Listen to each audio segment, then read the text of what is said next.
melt is when I'm ocean waves.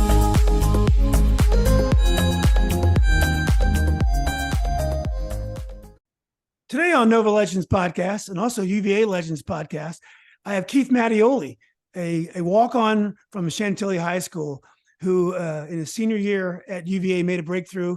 1986 season, led the team in receptions and reception yards, and had another great season in 87. One of probably the few Wahoos that won 2 bowl games in their time there. I'm not sure about that, but I think that's Yeah, that is true. That was the start of quite a few more bowl games. Exactly. Well, Keith, nice to meet you. Thanks for doing this. No, my pleasure. Yeah. Well, to give your background, you're currently a principal at KPMG. I believe you implement software that helps with HR type applications, and your clients with HR type applications. I guess you advise on Workplay, which is a brand. Is that Workday? Yes, yes. It's a large ERP software package like SAP or Oracle. Yeah, I actually knew that. Just terrible handwriting here. Yep. But you're born on Han, West Germany. It's kind of cool to think about. There one time was a West Germany. Lived in the Azores, which I think Cristiano Ronaldo was born there, and lots of great musicians were from the Azores. I know you lived in 9 other places, and as I said before, you played at Chantilly for Ken Poates, and also with your buddy Scott Secules. How do you pronounce Scott's last name? Secules. Yes. Whose dad was an AD at South Lakes, I believe. Yep. Oh yeah, head coach and AD there for a while. That's right. Yeah, I think you were 87 graduate, even though you played in the fall 87 season. Is that true? So I stayed for a 5th year. So so I graduated in 87, then went to graduate school for a year to play the following year. Okay. Well, did I get most of that right so far, Keith? You did. You did. Good research. Yeah, not bad for Olga. Well, the first question I wanted to ask you is that you walked on it at UVA, and you had to really wait your turn, and obviously you had to, at some point, you had to wonder whether you'd ever get a chance to play. But when you had your breakthrough and you had 2 wonderful seasons, how important to your life do you think the fact that you actually got on the field and was a real contributor? Do you think it made a real impact on all that came after? You had a very successful business career, and notwithstanding whatever happened on the football field, do you think those 2 years really mattered to you? I think it did personally, and I think it sort of goes to maybe 2 things. One is working hard and being part of a team. Not everybody gets to be the guy on the scoreboard, the guy on the cover of the program, right? But everybody is an important part of the team, and that's sort of how I felt, whether it was on the scout team, whether it was doing special teams. I think I started on the kickoff team, for example, where I actually got to travel. I got to participate. And that was exciting to see. But then I think showing that, when you get your opportunity, right, you have to position yourself to take advantage of that opportunity. I think that was a huge lesson for me, with football, that I sort of bided my time for literally 3 years on the scout team, playing on the kickoff return team. Then a couple of injuries, I got my opportunity, and I think I was ready for it, and took advantage of that. So I think that meant a lot to me, I should say, around putting in the hard work, looking for your opportunities and taking advantage of your opportunities when they come along. Yeah. Well, how do you think the changes to college football would have affected you? Like, for example, nowadays, you wouldn't have had to wait in line if you didn't want to. You could have transferred to William & Mary or another school and played. And it doesn't require the same commitment of players if the on the field is not going your way. How do you think that would have affected you, and how do you feel about those changes? Yeah, in the situation I was in, I'm not sure how much it would have affected me. I think everybody, whether you're a 5-star recruit or whether you're a walk-on like I was that goes to college, sort of looks and goes, I could start over that guy in college. And I was very much that way coming out of Chantilly, going to Virginia, like, oh, why couldn't I play my first year down there, right? So, I think there's some aspect of that folks or players today don't necessarily have the appreciation of putting in the time and effort, and thinking that there's an easy button that if I just go someplace else, that it will magically fall together for me. And I think that's, going to be a challenging long term. Not everything works out for you from day one. And if you keep swapping from here to there, whether it's jobs, whether it's relationships, you got to have some commitment. You got to put some work in, and you got to put the time in to see if it's going to work out. And I think part of the, environment today are the younger kids giving themselves enough time to mature and see if it's the right place and the right opportunity, or at the first sign of adversity, are they deciding that, well, let me just go jump in the transfer portal and try something else. So I do feel it's vastly different today with the ability to move around. And I think it's putting kids in positions where, they don't have to be patient and work hard, and they can just bounce around and try to find something better. And what they have may be better. Yeah. And also, I think you have to make the right decision about college in the first place, because if you don't play, if you don't ever get the chance to play for UVA, at least you went to a great school anyway, and a place where you probably had a lot of fun. Oh, agree 100%. I mean, I can't say enough about my experience at Virginia. The fact that it ended up, actually being able to play and start for a couple of years was fantastic. But that was the big motivator for me. I mean, football, very honestly, is what got me into Virginia. And it's sort of interesting. My son is a junior in high school, plays football, and we've started talking about what he's going to do next. And we talk about, your grades are going to open up a lot of different opportunities for you to get into school. Football may be a differentiator to help you get into maybe a little better school, but the grades are the one thing that, you can control a little bit more, that's going to give you some of those opportunities. So, I think looking, that's sort of where I was. I wasn't going to get into Virginia if it wasn't for football, and I wanted to take advantage of that opportunity that was presented to me. Yeah. Did your father play football as well? He did not. He was very athletic, but he worked. He was the youngest of 6 from an Italian immigrant family, and he was the only one really raised American, I would say. He's the only one that didn't really speak Italian. He's the only one born in a hospital, the only one that went to college. So we were very much on that side of the house with him working. I mean, he worked at the post office at 4:30 in the morning because he wanted to buy a Corvette. So that was where his priorities were. Where was he raised? Where did his family immigrate to? Outside of Philadelphia. So he was born and raised in Bryn Mawr, Pennsylvania, just a few miles outside of Philly. Okay, so you moved around a lot. Was your father in the armed forces? My father was in the Air Force for 20 plus years. Okay, so when you do that, does it hurt your ability to play sports when you're constantly moving at a young age? I think it does in a couple of respects. Of like when I lived in the Azores, there's only one high school in the Azores, so it wasn't like there was a high school football program. We played flag football, but we played against the military teams. So the guys in the military in different units would have a flag football team, and the high school kids were one of those teams that played against them. So you didn't have tackle football, and you didn't have other high schools to play against. So in that respect, it was sort of limiting. Now, luckily enough, I moved back to the U.S. when I was a sophomore in high school. So I was at Chantilly for 3 years. And, that worked out pretty well from a timing perspective. Had that timing been different, maybe it didn't work out, quite the same way. So, I mean, it could certainly make a big difference. But if you were in an environment where you happened to live on a military base, but in a local community, and your high school was playing the rest of them, it probably looked very much the same as everybody else.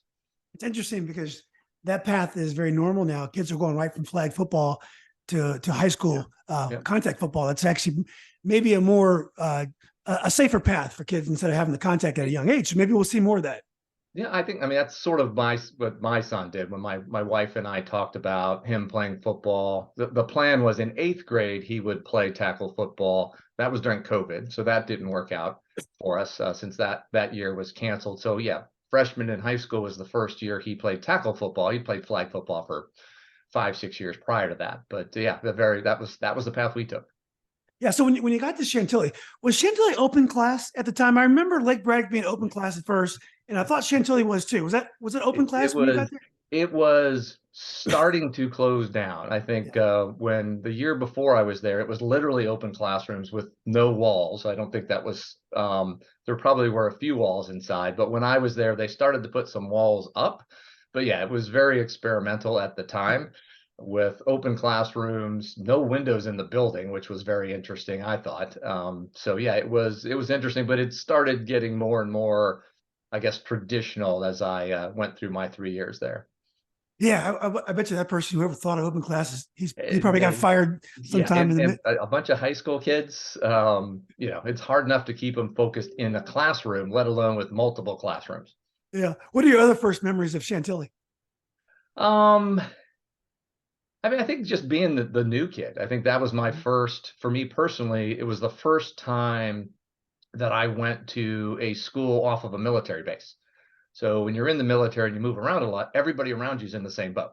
So you click, you connect quickly, you know that you're going to be moving in 2, 3, 4 years.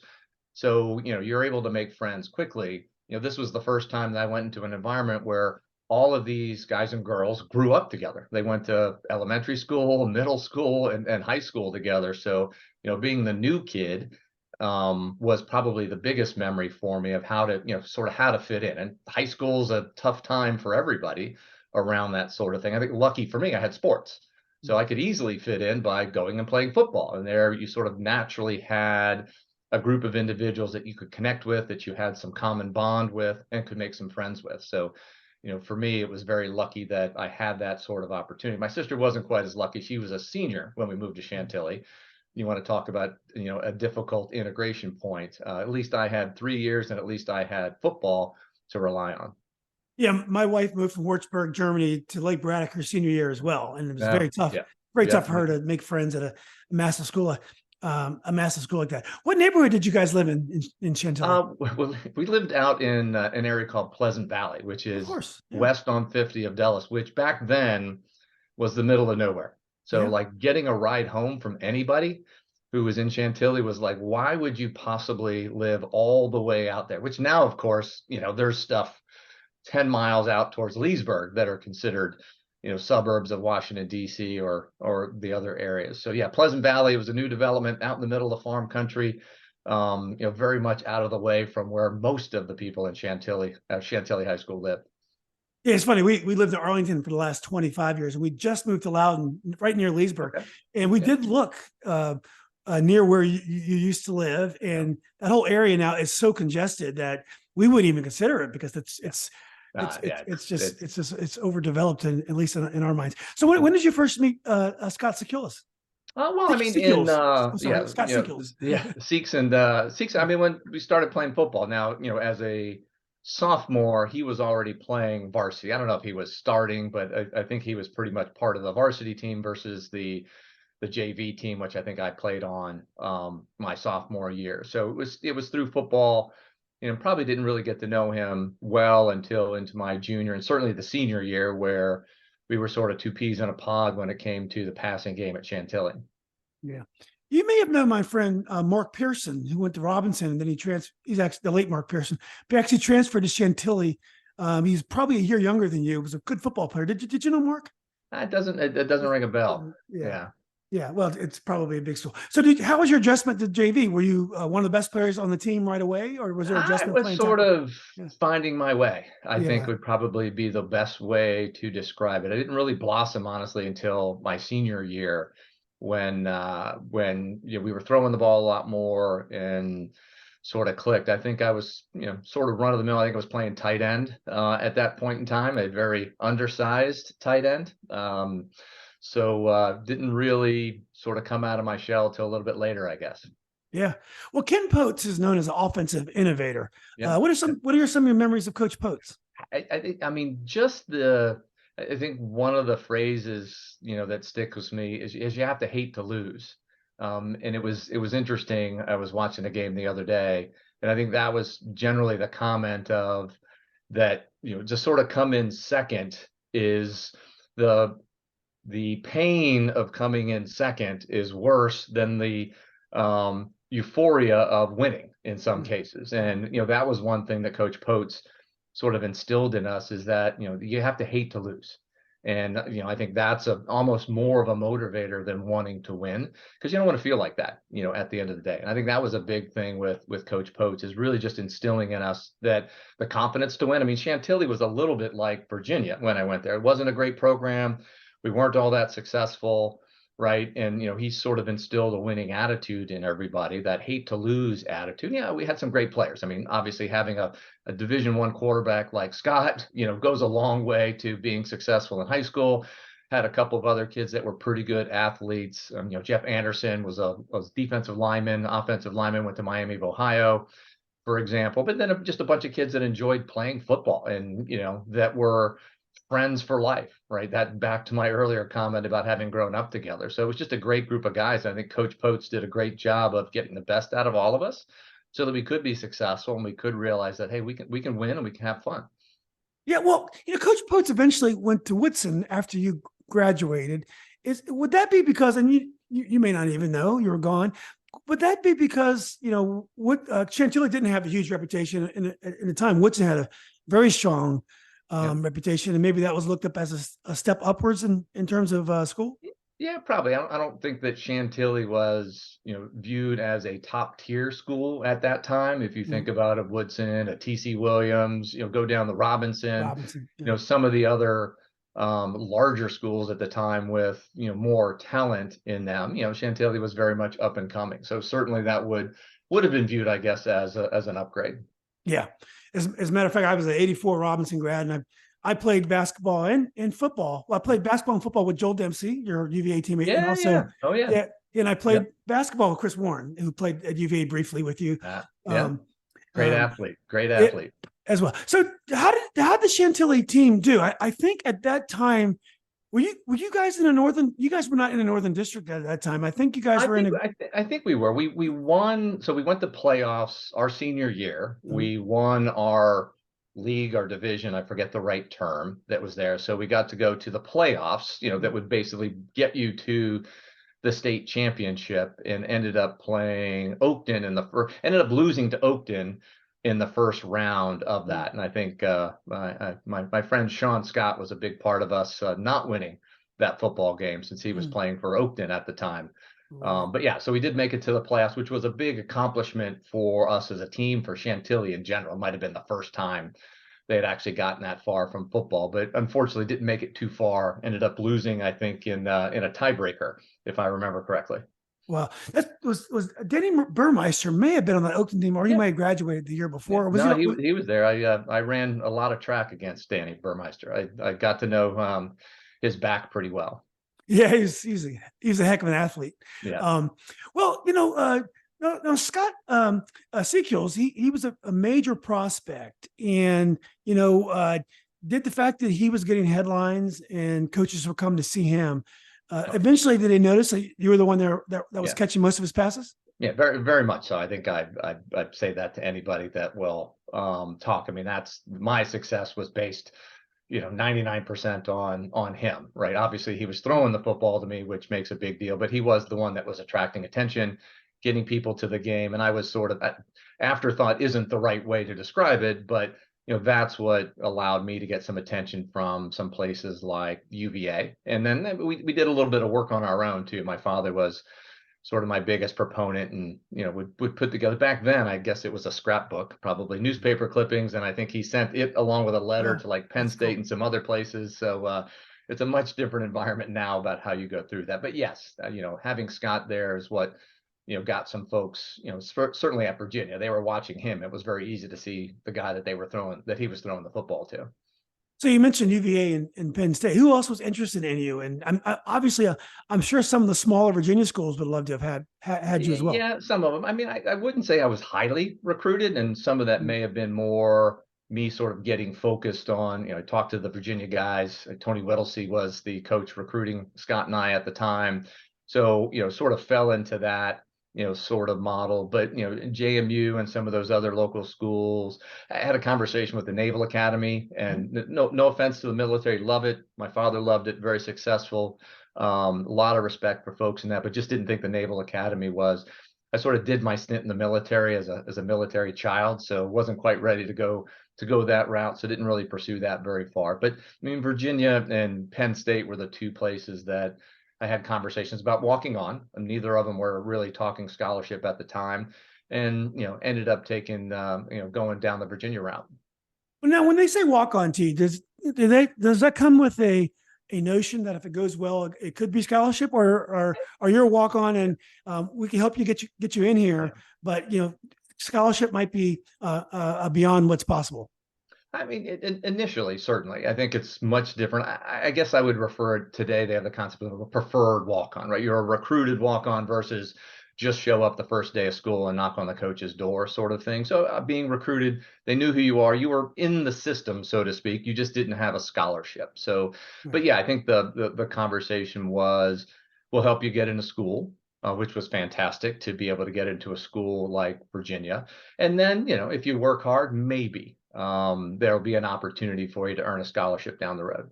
Yeah. If Scott would have gone to Penn State, would you have gone to Penn State? Did that make any Um, difference to you? I don't know that was, it certainly made it a little bit easier to have. I mean, there were a number of people going to Virginia that I knew from Chantilly, since, Virginia schools, right? And I think there was a comfort level there, maybe being a 17-year-old kid, right? It's like, do I really want to go that far away? A bunch of people I don't know, even having grown up in the military and doing that constantly, you still think about those sort of things. So, and then, nothing, I mean, Penn State, great school, but I mean, it was UVA at the end of the day. So, it was an opportunity that, I really didn't want to pass up. Yeah. How serious were you about track and field? I mean, in high school, pretty serious. I mean, I probably, can I say I enjoyed that more than football? I don't know. I mean, I did a lot of events, so I thought it was fun. I actually did a decathlon one time at UVA, which was interesting. I think it was the summer of my senior year. So I really enjoyed, track quite a bit. I mean, I was good at a lot of things, but not great at any one thing in track.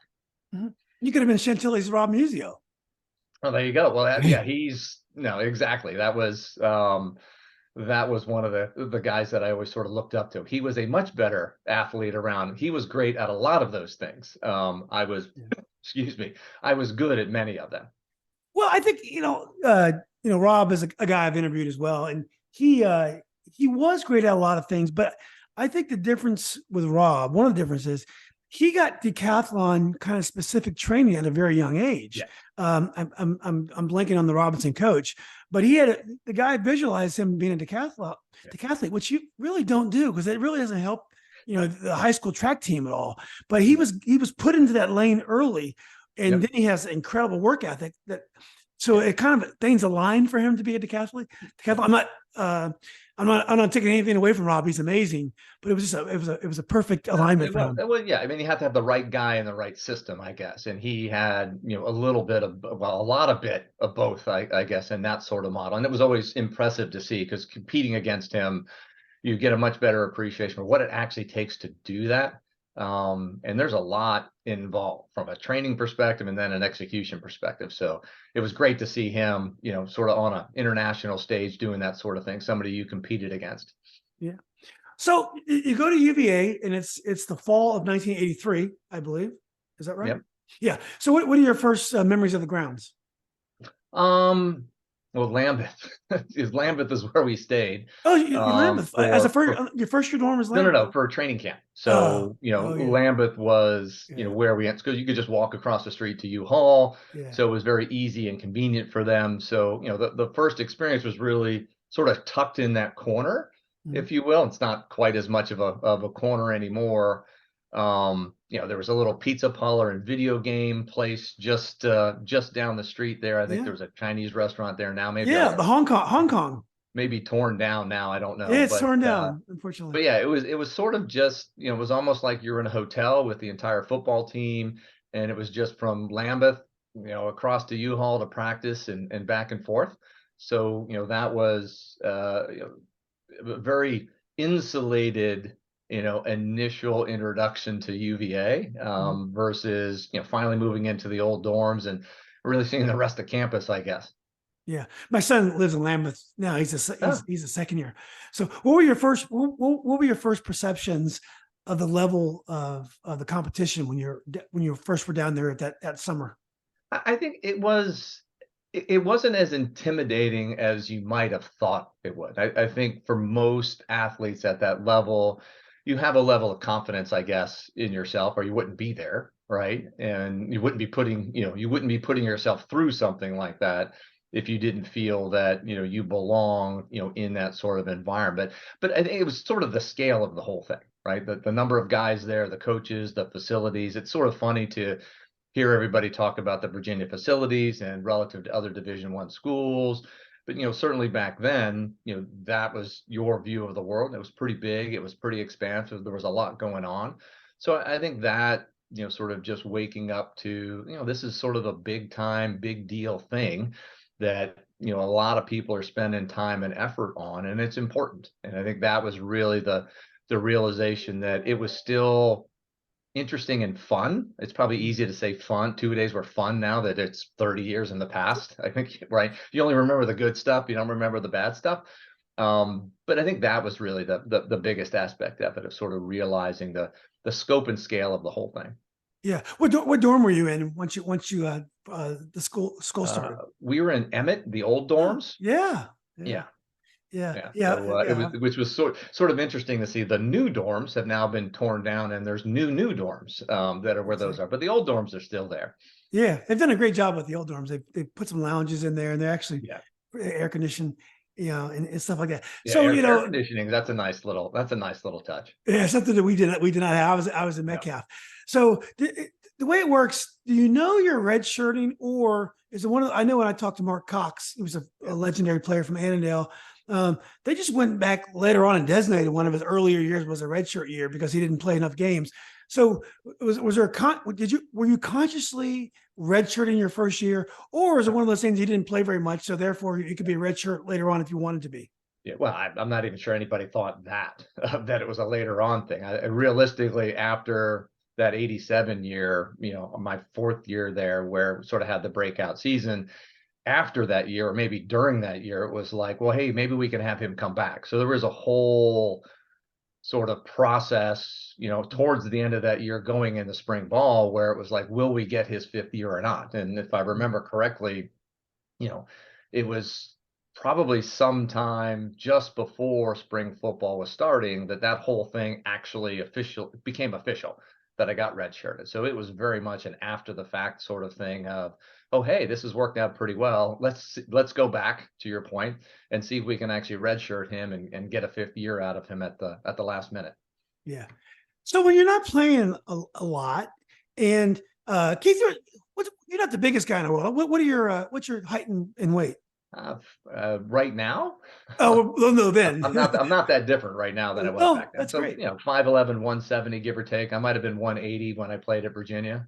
So when you're 5'11", 180 or so, and you're not playing a lot, do people know around grounds that you were a football player, or did you just kind of fit in with everybody else? I kind of fit in with everybody else, unless I was walking around with my roommate who was 6'3", 280, or some of the other linemen. A number of so Secules was a good friend. His roommate was Scott Secules, who was at that time, he might have come across as a tight end, but ended up being a defensive guy, and then a guard on offense. Dean Hacker was my roommate. So I hung around with a lot of big guys. So maybe they would assume that I was the kicker if I was hanging around with them. No, Jake and anybody else that's out there.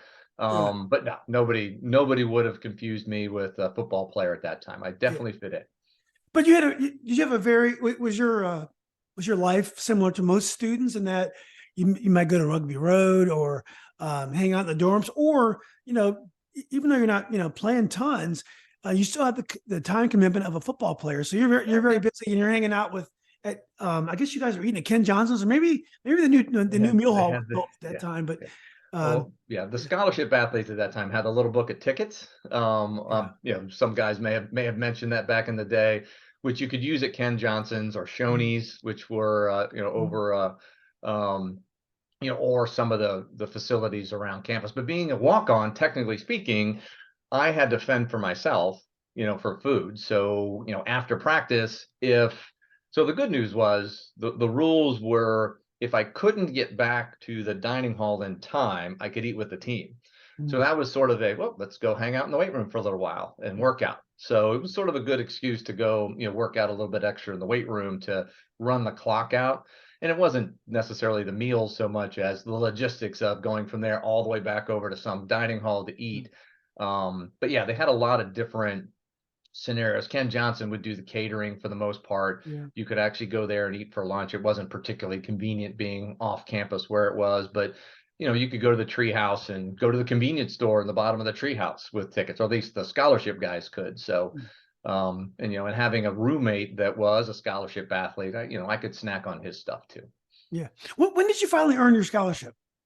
So after my third year, or for my third year, and I think I remember, Coach Welsh was, hey, he's worked hard and he's earned it. It wasn't like hey, this is going to be our starting wide receiver, down the road sort of thing. It was put his time in, sort of earned it from a, scout team perspective, I guess, and, knew that I could play a role in that role. So I think it was after my second year, going into my third year, that I earned the scholarship. Yeah. Well, you saw an incredible transition of UVA football, and under George Welsh, and your second year, we actually won a bowl game. We went to the Peach Bowl and we beat Purdue, I believe. Yep, Purdue. We had a huge win against West Virginia. That was a powerhouse at that time on the road. Yep. So basically we'd overcome a kind of embarrassing loss on opening day to Clemson, 55-0. Yep. And we went on a roll that year, and I don't think we lost another game until we lost to University of Maryland, who was also very good. So talk about that year. That was an important season in UVA football history. It was, and there's an interesting sort of parallel to Scott and my senior year at Chantilly, where we were going into the season with high hopes. We lost to Herndon the first game of the season in high school.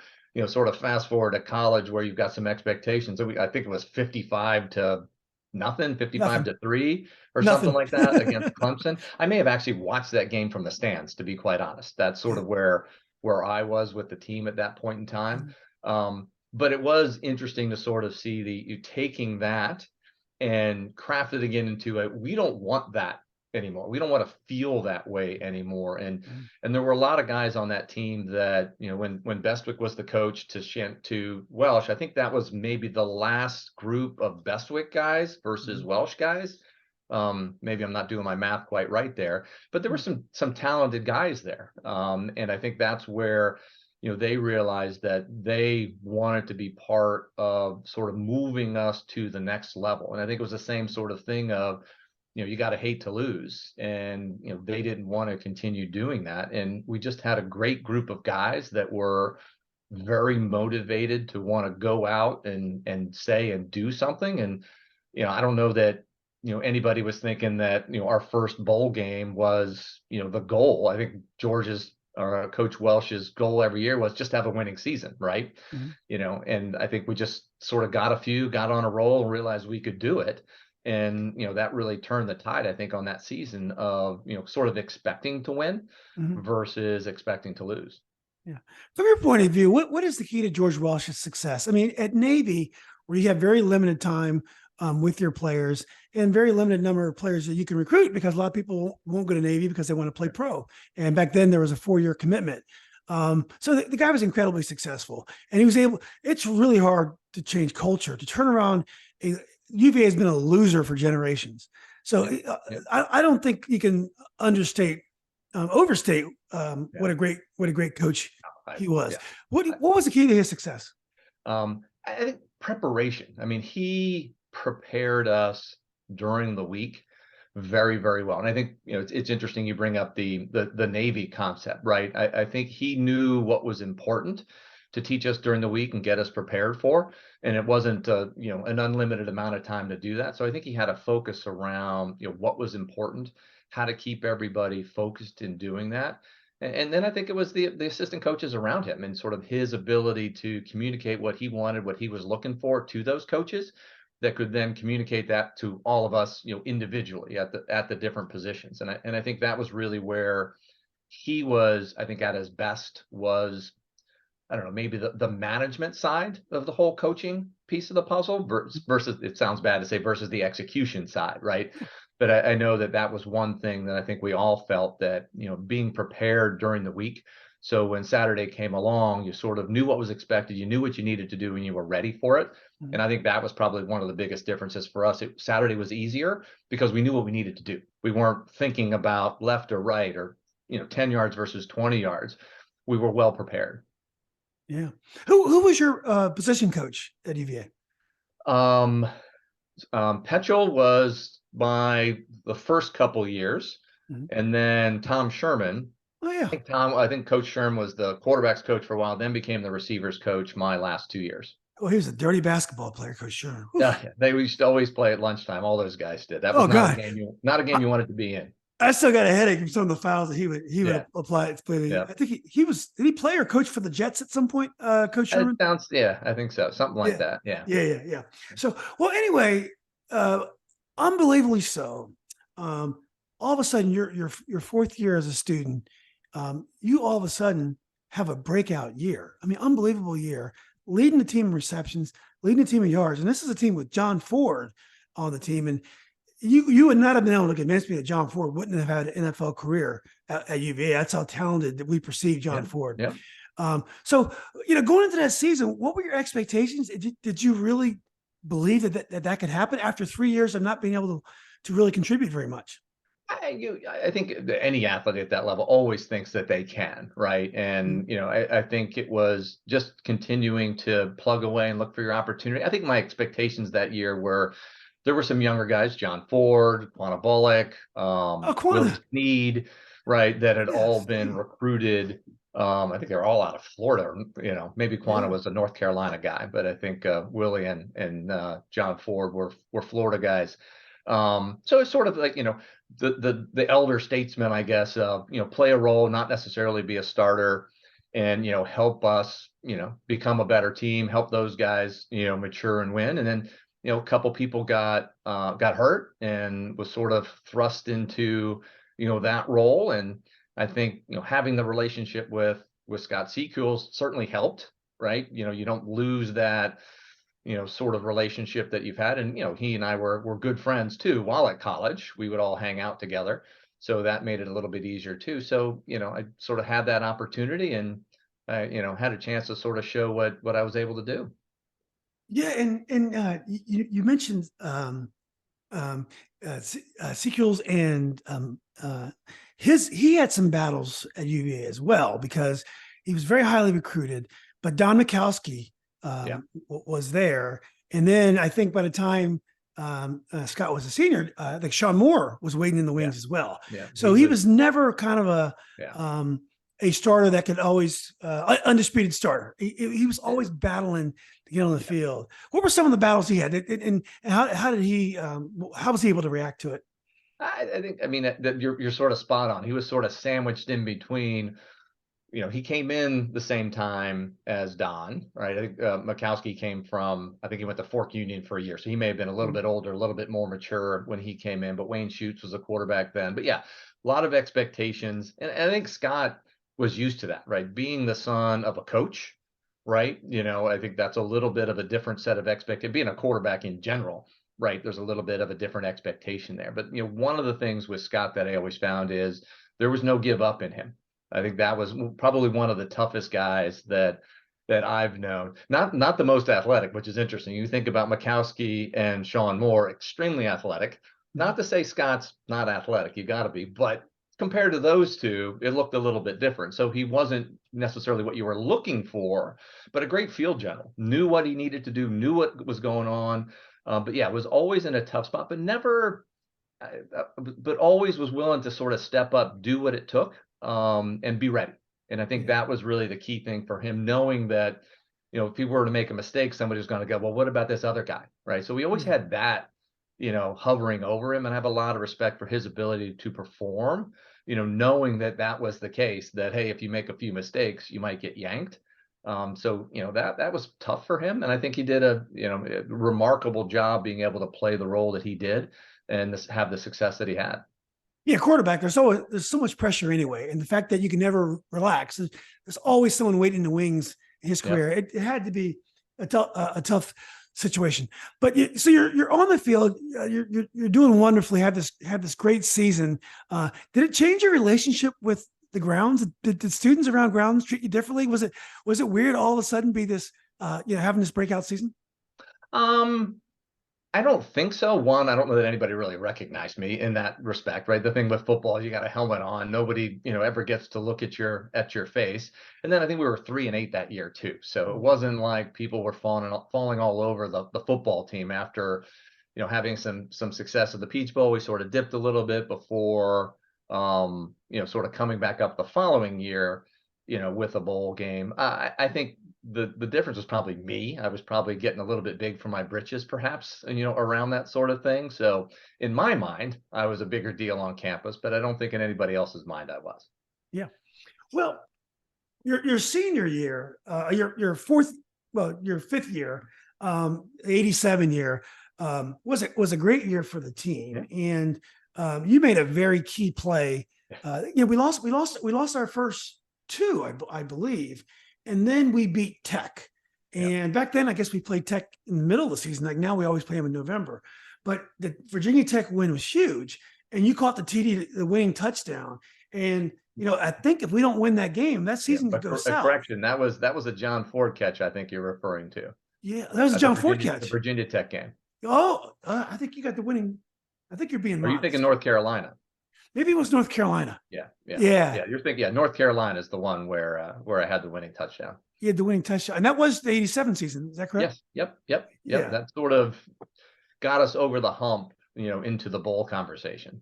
Exactly. Yeah, I got my games confused there. Yeah. And then you. I want to talk a little bit about Craig Fielder, and I remember Craig because he was kind of a local legend in Northern Virginia, and he had cancer, and he ended up passing, and on a Friday before you're going to play. We were on the road at South Carolina.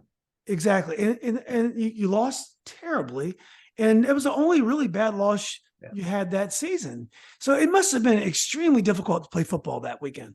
It was, and honestly, football was not the most important thing in everybody's mind at that time.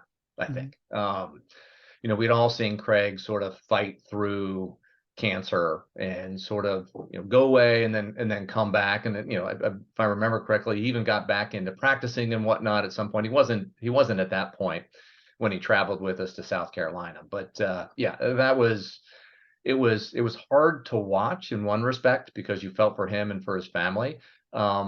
But in another respect, you sort of see the fight that he had and what he was willing to do and what he was willing to do to help us, right? To be part of the team, to travel to South Carolina with us.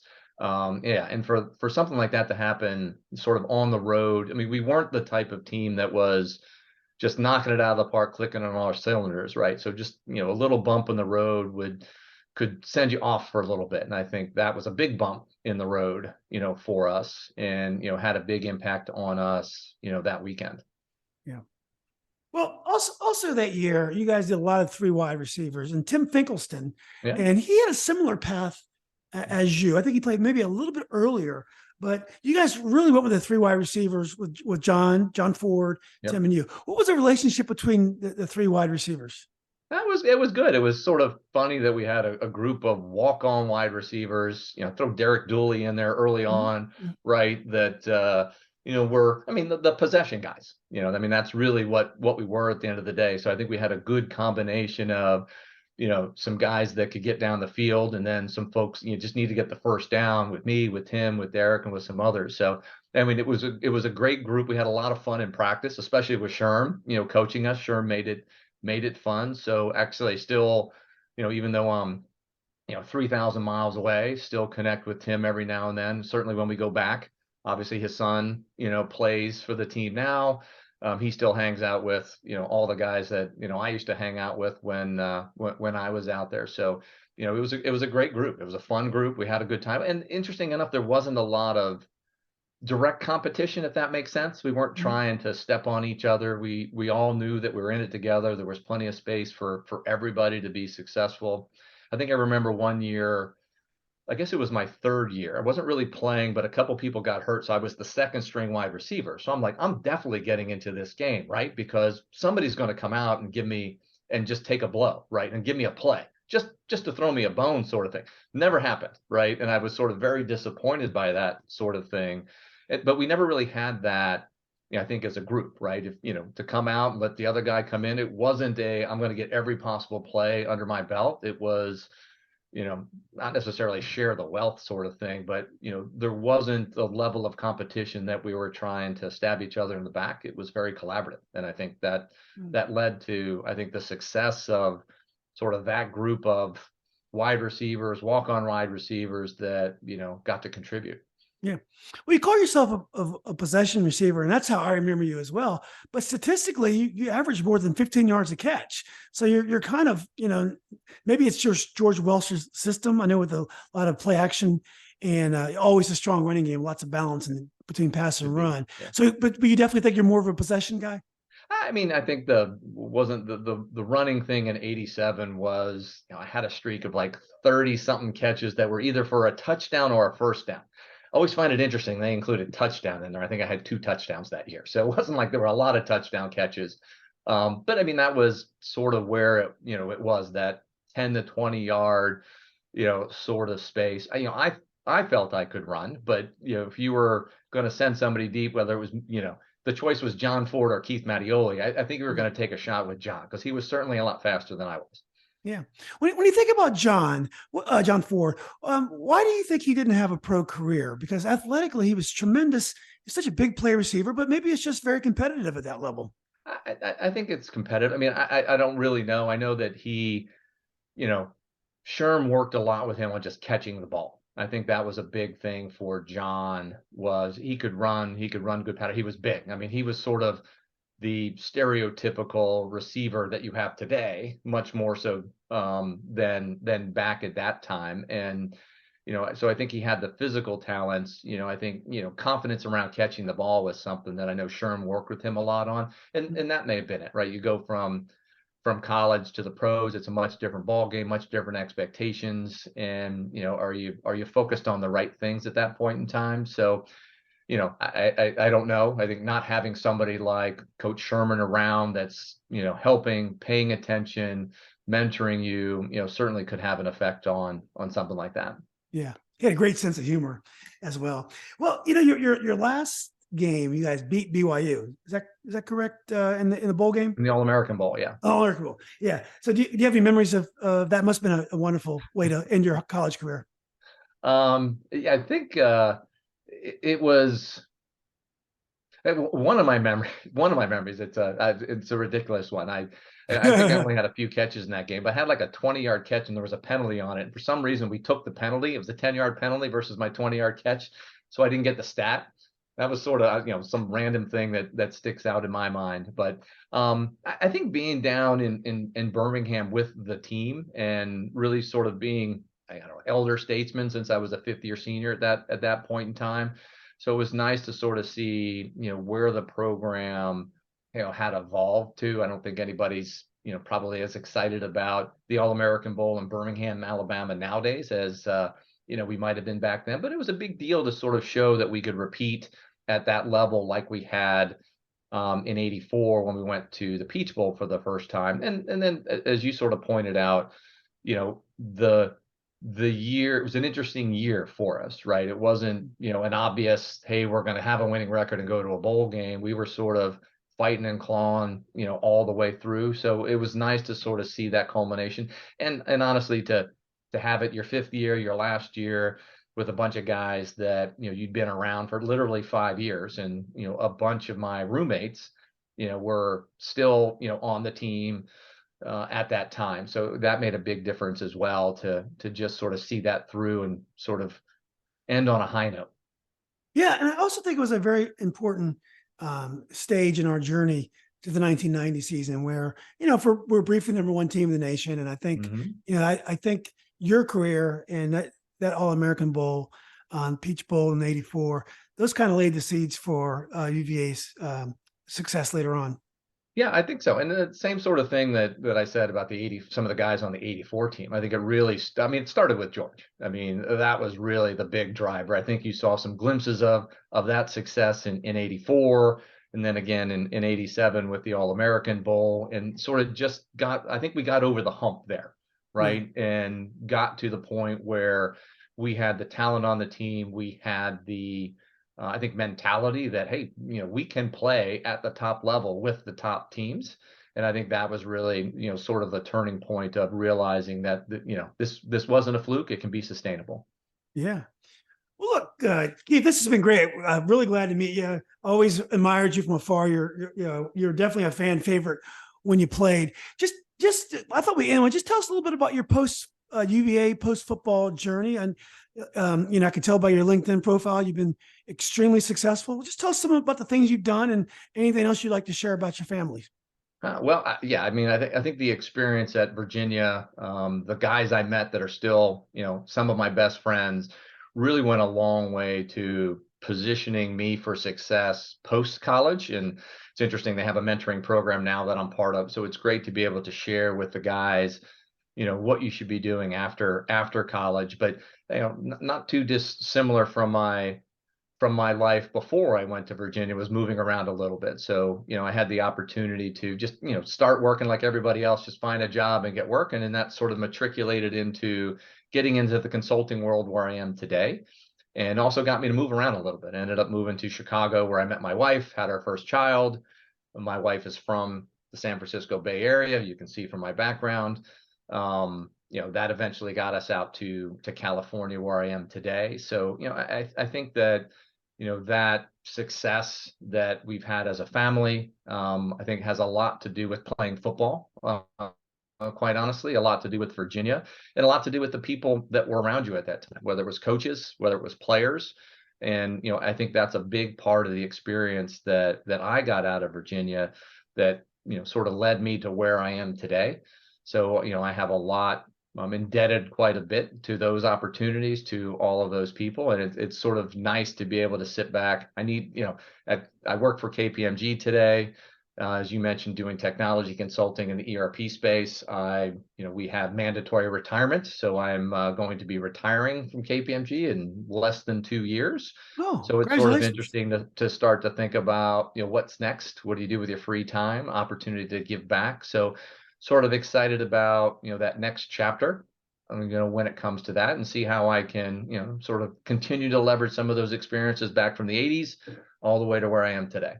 Oh, that's amazing. Be able to look back at, I think probably before you're 60 or maybe right at 60 and be able to appreciate all that you've accomplished. And actually get back to maybe even some UVA football players of today. So anyway, Keith, look, again, this has been great. It was fun talking to you. Great to hear those stories. And yeah, you're an amazing player, and it's great to see you had such an awesome career as well. Well, thank you very much, Julian. I appreciate it. Yeah. Well, let's keep in touch. Thanks again, Keith. All right. Thank you. Take care.